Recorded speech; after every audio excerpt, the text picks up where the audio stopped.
నమస్కారం గురుగారు. శ్రీమాత్రే నమః. గురుగారు, గతంలో అయితే మనం ఈ యుద్ధ నేపథ్యాల గురించి ఆల్రెడీ వీడియో చేశాం గురుగారు. కానీ ప్రస్తుతం చూస్తే కనుక ఈ ఉగాది తర్వాత ఎట్లా ఉండబోతుందంటారు? ఏవైనా ఈ గ్రహాల మార్పు వలన మనం ఈ యుద్ధం అనేది ఏమైనా కంట్రోల్ అవుతదా? ఏమైనా తగ్గే ఛాన్స్ ఉందంటారా? అట్లానే పెరుగుతున్న రేట్లు కూడా చూస్తూ వస్తున్నాము. గ్యాస్‌కి అయితే కనుక ఇప్పుడు తీవ్ర కొరత అంటే కొంతవరకు బయట కమర్షియల్‌గా అయితే ఉంది. అవునండి. సామాన్య ప్రజలకు కూడా ఈ కొరత అనేది ఉంటదంటారా? ఒకసారి ఇంకా ఎలాంటి రేట్లు పెరిగే ఛాన్స్ ఉన్నాయంటారు? వీటి గురించి ఒకసారి వివరిస్తారా గురుగారు? తప్పకుండా అండి. ఫస్ట్ ఆఫ్ ఆల్ ఏంటంటే, మనం లాస్ట్ టైము చెప్పినటువంటిది ఏదైతే గ్రహాలు అన్నీ కూడా అంటే ఈ పంచగ్రహ కూటమి అనేటువంటిది 3 సార్లు రావడము హ్మ్. అండ్ గురువు 3 రాసులు మారడం హ్మ్. లాస్ట్ ఇయర్ జరిగింది, ఈ ఇయర్ జరిగింది. అండ్ ఈసారి ఈ సంవత్సరానికి అధిపతి కుజుడు. అంటే రాజు కుజుడు అయితే మంత్రి కుజుడు అవుతున్నాడు, రాజు గురువు అయితే మంత్రి కుజుడు అవుతున్నాడు. ఓకే. సో ఈ రాజు గురువు అయినటువంటి స్వరూపం పాడైంది, హ్మ్. మంత్రి కుజుడు అవ్వడం మంచిది కాదని మనం 2-3 మంత్స్ బ్యాకే చెప్పుకొని దాని ఎక్స్టెన్షన్ అవుతుందండి, ఇదేం ఆగదని చెప్పుకున్నాం. యాజ్ ఇట్ ఈజ్ అలాగే జరుగుతుంది. అయితే ఇక్కడ అందరికీ ఉన్న సంశయం ఏంటంటే, ఇది ఆగిపోతే బాగుండు, మనం అదే కోరుకోవాలి. ఎవరైనా అంతే. ఎందుకంటే అంటే ఆగితేనే కదా అందరికీ లాభం. అంతే. కానీ గ్రహస్థులు ఏం చెప్తున్నాయి అనాలిసిస్ అనేది ఒకటి ఉంటుంది ఆస్ట్రాలజీలో. హ్మ్. అవి మాత్రం ఎక్కడా కూడా యుద్ధం ఆగిపోతుందని ఎక్కడ చెప్పట్లే. ఇంకా కొన్ని దేశాలు యాడ్ ఆన్ అవుతాయి. కొత్త కొత్త దేశాలు వచ్చి కలుస్తూనే ఉంటాయి. ఇప్పుడు ఒక 10 దేశాలు 15 దేశాలు గొడవ పెట్టుకుని ఉంటే ఇంకొక 20 దేశాలు, ఇంకో 30 దేశాలు. ఎందుకంటే ఫస్ట్ ప్రపంచ యుద్ధం 30 దేశాలతో అయిందండి. అదే ఇదేమైనా థర్డ్ వరల్డ్ వార్ నేను అదే చెప్పబోతున్నాను. ఇది థర్డ్ వరల్డ్ వారే, అందులో ఎటువంటి డౌట్ లేదు. ఓకే. అయితే మొదటి మనకి 1914లో జరిగినప్పుడు తీసుకుంటే అప్పుడు 30 దేశాలు ఇన్వాల్వ్ అయ్యాయి. 1945లో సెకండ్ ప్రపంచ యుద్ధం 70 దేశాలు ఇన్వాల్వ్ అయ్యాయి. ఇప్పుడు కూడా ఎక్కువ దేశాలే ఇన్వాల్వ్ అవుతాయి. మరలా ఈ యుద్ధ సంబంధించింది మళ్ళీ 10 ఏళ్ళ తర్వాత మళ్ళీ ఒకసారి చిన్న పాడి చూపిస్తుంది అక్కడ కూడా. అయితే నేను అనేది ఏంటంటే, ఈ యుద్ధం వల్ల ఇప్పుడు మనకు అర్థమవుతున్నవి ఏమిటి అంటే, మనకి రీసెంట్గా మనం ఎదుర్కొంది ఏంటంటే, కమర్షియల్ గ్యాస్ వాళ్ళు కొంత ఎదుర్కొన్నారు. బట్ వాళ్ళకు కూడా వస్తుంది.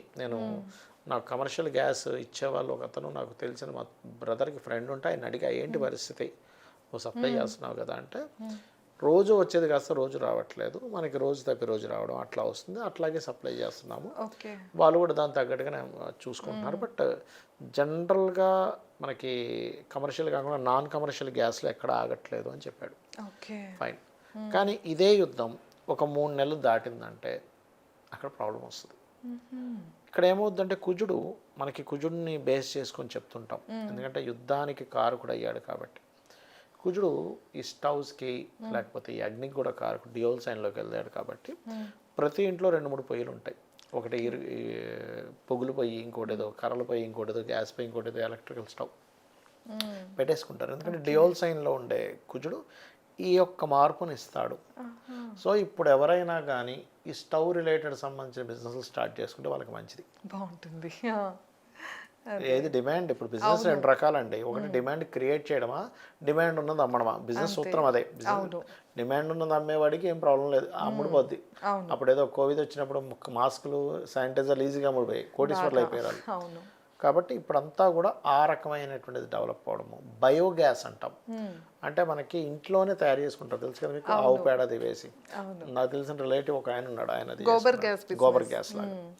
అయితే ఈ యుద్ధం మూలంగా మనకి ఈ సంవత్సరం చెప్పేది ఏమిటి అంటే, ధాన్యపు రేట్లు విపరీతంగా పెరుగుతాయి. ధాన్యం అంటే బియ్యం అనుకోండి, పప్పులు అనుకోండి, ఉప్పులు అనుకోండి, ఎందుకంటే దానికి బుధుడు వచ్చాడు కాబట్టి. అంటే ధాన్యం రేట్లు పెరుగుతాయంటే దీని అర్థం ఏమిటి, యుద్ధం పెరుగుతుందనే కదా. అంటే అదేవిధంగా మంత్రి కుజుడయ్య అంటే దాని అర్థం ఏమిటి, యుద్ధం పెరుగుతుందనే. అలాగే ఈ గోల్డ్, సిల్వర్ దీని మీద కూడా చాలా అవుతుంది. ఇది ఎప్పుడు తగ్గుతుంది అంటే, నేను మీకు మొన్న ఒకసారి చెప్పాను, ఒక మాలిక్యూల్ తేడా ఉంటుందండి గోల్డ్కి అండ్ మెర్క్యూరీకి, పాదరసానికి. ఆ ఒక్క మాలిక్యూల్ తగ్గితే అది గోల్డ్గా మారిపోద్దంట. కానీ ఇప్పుడు వచ్చిన రీసెర్చెస్ ఏంటంటే, మీకు ఒక 1,65,000 ఉంది వాళ్ళ బంగారం రేటు. నీకు తయారవ్వడానికి 4 లక్షలు అవుతుంది అక్కడ. అది తయారు చేయాలంటే బంగారాన్ని. అందుకని అది ఎందుకులే మనకని చెప్పని దీంట్లోనే తీస్తారు. అయితే ఎప్పుడైతే మనకి ఆ సిస్టమ్ వస్తే అప్పుడు తగ్గుతుంది. మరి అంత దానికంటే ముందు తగ్గాలి అంటే గోల్డ్తో ట్రేడింగ్ అని మనం చెప్పుకున్నాం. అవును. అదేదైనా పెరిగితే కూడా కొంచెం గోల్డ్ రేట్ కొంత కంట్రోల్ అవుతుంది. కానీ 40,000కి 50,000కి ₹1,00,000 వచ్చే ఛాన్స్ అయితే లేదు. ఓకే. ఎందుకు అంటే మనకి డాలర్ విలువ పెరుగుతూ ఉంటే డాలర్కి గోల్డ్కి సంబంధం ఉంటుంది. ఓకే. సో ఈ నేను ఇచ్చే సజెషన్ అయితే గోల్డ్ రేటు పెరుగుతుంది. దీన్ని ఒక ఆపర్చునిటీగా తీసుకోండి షేర్ మార్కెట్ చేసేవాళ్ళు. ఎలా అంటే తగ్గినప్పుడు కొనడం, మళ్ళీ పెరుగుతుంది, మళ్ళీ తగ్గుతుంది, మళ్ళీ పెరుగుతుంది. హండ్రెడ్స్ ఆఫ్ టైమ్స్ మీకు gold or silver any metals తగ్గడం పెరగడం ఈజ్ నార్మల్ థింగ్ అయిపోద్ది. ఓకే. ఒక రేంజ్కి కూడా వెళ్తుంది గోల్డ్, మంచి రేంజ్కి కూడా వెళ్తుంది, అందులో ఎటువంటి డౌట్ లేదు.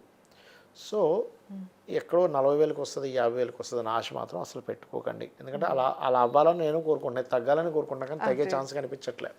ఎందుకంటే మధ్యతరగతి జనాలకి వాళ్ళకి తగ్గడమే కావాలి. మనం ట్రూ మాట్లాడుకోవాలంటే. ఎందుకంటే ఒక మీడియం వీళ్ళు ఉన్నారు, ఓ పిల్లకి పెళ్లి చేయాలి, ఒక 5 తులాలు కొనాలి, ఒక 50,000 ఉంటే ఓ 2 లక్షలు పెట్టి కొంటాడు.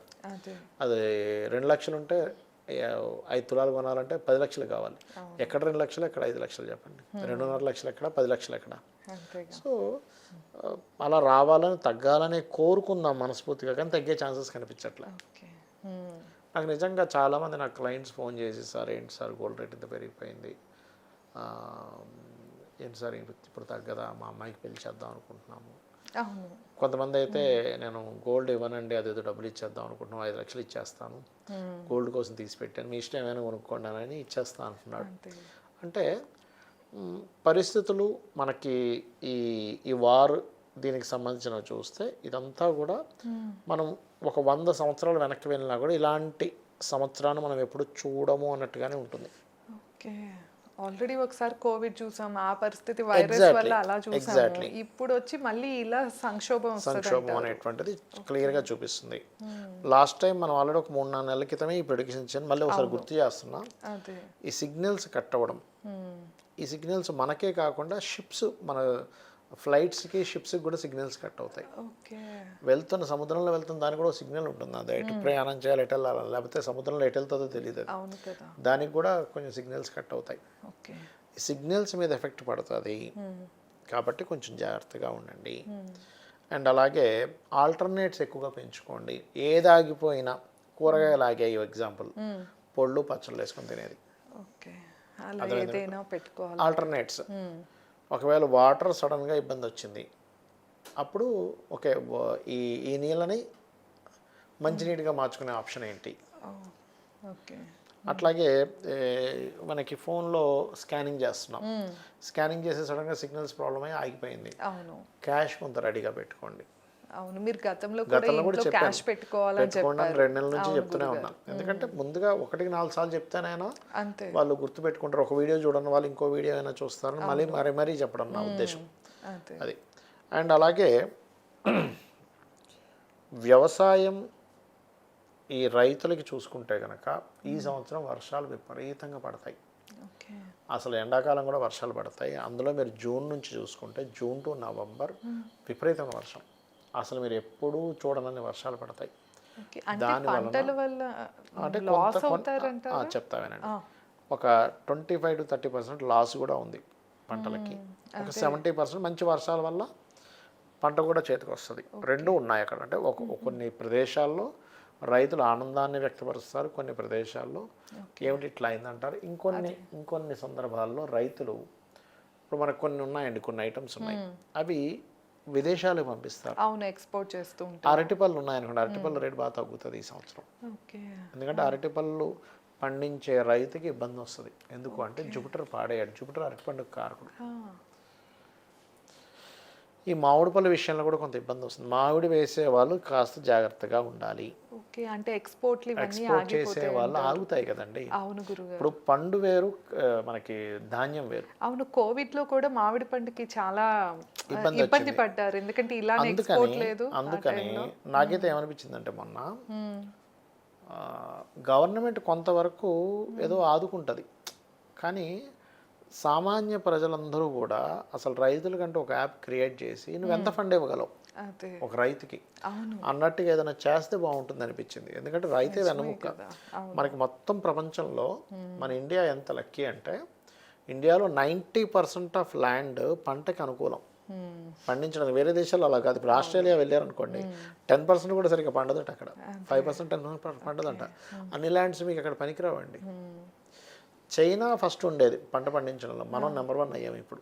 లాస్ట్ ఇయర్ మనకి నెంబర్ 1 అయింది, చైనా సెకండ్ ప్లేస్లోకి వెళ్ళిపోయింది. అంటే దీన్ని బట్టి ఏమిటి, మనకి లక్కీ ఏంటంటే ఏది ఎలా కొంపలు మునిగిపోయినా మనకి తినడానికి మాత్రం ఉంటుంది. అవును అలాంటిది ఈ వర్షాల వల్ల ఇబ్బంది పడకూడదు కాబట్టి ఆ విషయంలో తీవ్రమైన వర్షాలు ఉన్నాయి కాబట్టి జూన్ నుంచి. ఎందుకంటే ఇక్కడ మీకు 3 రకాలుగా గురువు మారుతున్నాడండి ఈ సంవత్సరం కూడా. మనకి లాస్ట్ ఇయర్ అలా అయితే గురువు మారుతున్నాడు, అందుకని నేను మీకు సిల్వర్ రేట్ విపరీతంగా పెరుగుతుంది అలా చెప్పాను. వాయుతత్వ రాశుల్లో, జలతత్వ రాశుల్లో, అగ్నితత్వ రాశుల్లో ఈ 3 రాశుల్లో గురువు మారుతాడు. వాయుతత్వ రాశుల్లో మారినప్పుడు వాయు సంబంధించినవన్నీ ఇబ్బందులు. లాస్ట్ టైం మనం ఫ్లైట్స్ ఎలా చెప్పాము అలాగే ఈసారి ఫ్లైట్స్, అలాగే వాయువు వల్ల వచ్చే ఇబ్బందులు. పెద్ద మేఘం పట్టింది, అమ్మాయి వర్షం వస్తుంది అనగా మళ్ళీ గాలి వచ్చి ఆ మేఘం వెళ్ళిపోవడం, ఇంకో దగ్గర ఎక్కడ కురవడం, ఇట్లాంటివన్నీ ఇస్తుంది. అదే జూన్ 2 నుంచి అక్టోబర్ ఎండింగ్ వరకు ఎప్పుడైతే మనకి జలరాశుల్లో గురువు ఉంటాడో జల ప్రళయాలు ఇస్తాడు ఇక్కడ. ఓకే అంటే వాయుతత్వ రాశుల్లో ఉన్నప్పుడు ఎలాంటి ప్రళయాలు ఇస్తాడంటే టోర్నడోస్ ఎక్కువగా వస్తాయి, విపరీతమైన టోర్నడోస్ వాయుతత్వ రాశుల్లో జూన్ వరకు. June to November, October ending November వరకు జల సంబంధించిన ప్రదేశాలు, అంటే జలంలో తిరిగేవి, మనకి యుద్ధంలో కూడా జల సంబంధమైన యుద్ధాలు ఎక్కువ కావడం, జలం మూలంగా ఒకసారి దివిసీమ ఉప్పెన అన్నారు. అలా దివిసీమ ఉప్పెనలాగా ఒకటేసారి వర్షాలు విపరీతంగా వచ్చేసి ఊర్ల మీదకి వాటర్ వచ్చేసేయడం, ఇట్లాంటివన్నీ జరుగుతాయి ఇప్పుడు రాబోయే జూన్ టు అక్టోబర్. కాబట్టి కొంచెం ఈ సముద్ర తీరాలు కొంచెం నీటికి దగ్గరగా ఉండే వాళ్ళు అలర్ట్గా ఉండాలి June to October ending November వరకు. జూన్ కంటే ముందు కూడా వచ్చే ఛాన్స్ ఉంటుంది, ఎందుకంటే గురువు 15 డిగ్రీలు దాటినప్పటి నుంచి దాని ప్రభావం ఉంటుంది. అలాగే అగ్నితత్వ రాశుల్లోకి గురువు ఎంటర్ అవుతాడు.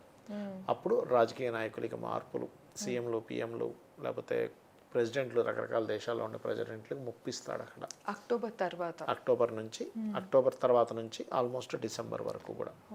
ఎందుకంటే గురువు 3వ రాశిలోకి ఎంటర్ అవుతుంది, అగ్నితత్వ రాశిలోకి. అగ్ని ప్రమాదాలు పెరగడం వీటిని ఇస్తాడు. కాబట్టి అగ్నికి సంబంధించిన వాటిలో చేసే వాళ్ళందరూ అక్టోబర్ టు డిసెంబర్ జాగ్రత్తగా ఉండాలి.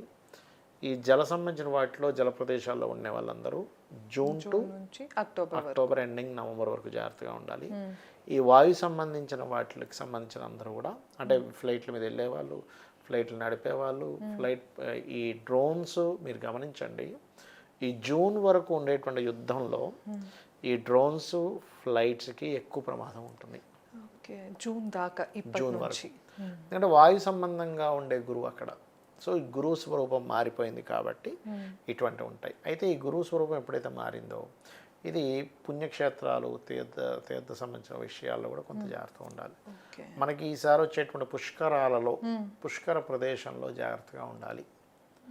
ఎందుకంటే పుష్కరాల్లో కొన్ని ఇబ్బందులు కలిగే ఛాన్సెస్ ఉంటాయి. ఓకే గురుగారు, ఇప్పుడు జూన్ అంటే జనవరి దాకా చెప్పారు, ఆ తర్వాత పర్లేదంటారా? ఏ జనవరి వరకు మీరు ఆ తర్వాత మీకు మళ్ళీ కర్కాటకంలోకి వస్తాడు. అక్కడ మళ్ళీ కొంత జల సంబంధించి చూసుకోవాలి. నెక్స్ట్ ఇయర్ జూన్ వరకు మళ్ళీ కర్కాటకంలో ఉంటాడు, తర్వాత సింహంలోకి వస్తాడు. అంటే మొత్తానికి ఇయర్ అంతా కూడా కొంచెం జాగ్రత్తగా ఉండాలి, చాలా జాగ్రత్తగా ఉండాలి. ఇంట్లో ఇష్టదైవాన్ని తలుచుకోండి. మీ ఇష్టదైవాన్ని తలుచుకుంటే అమ్మవారే చూసుకుంటుంది. ఇవి గ్రహస్థితులు ఇలా ఉన్నాయి కాబట్టి మనం ముందుగా జాగ్రత్త చెప్పుకోవడం, అంతేగాని ఎవరిని భయపెట్టడం కాదు. గురుగారు ధన్యవాదాలు. శ్రీమాత్రే నమః.